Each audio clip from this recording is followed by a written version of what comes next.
Derslere dair birçok insanımız ya yeterli bilgiye sahip değil ya da okul yöneticileri tarafından yanlış yönlendirilmektedir. Okullarda sadece seçmeli dersler noktasında yanlış yönlendirilme yapılmıyor. Aynı zamanda çocuğunuzla evde zazaca konuşursanız derste yetersiz ve geri kalır diyerekten zazaların evde de ana dillerinde konuşmaları sistemli olarak engelleniyor.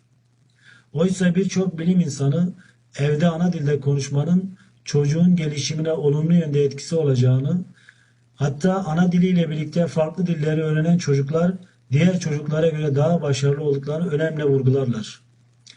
Maalesef demokrasiyi ve insan haklarını tam anlamıyla içselleştirememiş ve farklı olanla birlikte yaşama becerimiz gelişmemiş olduğundan yetkililer ana dilde eğitimi teşvik etmek yerine çoğu zaman keyfi davranarak engel olmaktalar.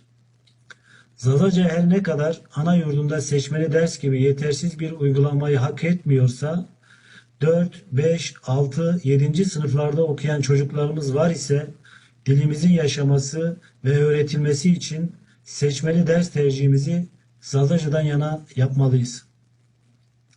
Zazaca seçeneği veya Zazaca öğretmeni yok benzeri engellerle karşılaştığımızda yasal hakkımız olan Zazaca dersini talep etmekte ısrarcı olmalıyız.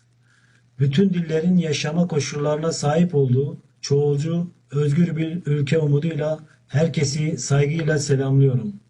Zuvanema nane solemao, zuvanema zuvane hızırıyor. Bu manevi şiirin.